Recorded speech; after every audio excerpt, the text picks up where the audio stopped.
A report out this week from Forbes.com says that the Fort Myers real estate market is recession-proof. Out of 25 cities listed, 6 of them are in our state, 3 right here in Southwest Florida. Fort Myers at 2nd, Sarasota 8th, Punta Gorda 18th. Well, for more on this report, we have a Wink News real estate contributor, Denny Grimes, in with us this morning. This is just so hard to imagine on its face, Denny. Our median price is so far down, our foreclosure crisis is huge, and we're recession-proof. Yeah, I actually laughed when I saw the news report. In fact, if I would have been asked on a TV game show for the $1 million grand prize, true or false, is our real estate market recession-proof, I'd have missed the question. In fact, from a seller's perspective, it'd be like saying to them, you know, it would be like saying to the folks on the Titanic, the survivors in the lifeboat, that their Titanic was unsinkable, because from a seller's perspective, our market sank years ago. Oh yeah.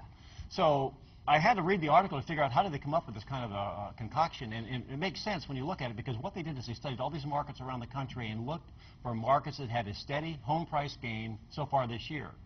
And we've had that. In fact, they say that Fort Myers' appreciation rate was like 3.7% in the first quarter and 2.9% in the second quarter.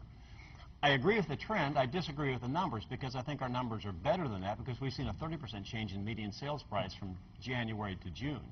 July, they slipped a little bit, yeah. But still, I mean, from our market perspective, that means we're from super irrational to just irrational pricing. You can call that an improvement. Then are we really recession-proof, as the article is stating? No, I would not use that term. But the interesting thing about the recession and what they're talking about in our recovery, see, our recession was caused by uncontrolled exuberance, not unemployment. And while the rest of the country sat back and watched our prices free fall from 2005 to like 2008, it was like, you know, they watched in real time, almost like watching on the Disaster Channel, our prices fall. So we had our bubble, and it burst. We had the classic real estate bubble. Now the rest of the country is starting to see their prices erode, while ours are kind of starting to inch back up. And is that a trend that will perhaps continue? Say there's worry about a double dip. Will we still inch up ever so slightly? Well, yes, I think so, because our prices are still irrationally low. You can buy stuff cheaper than you can build it, and there's a lot of people who want to be here.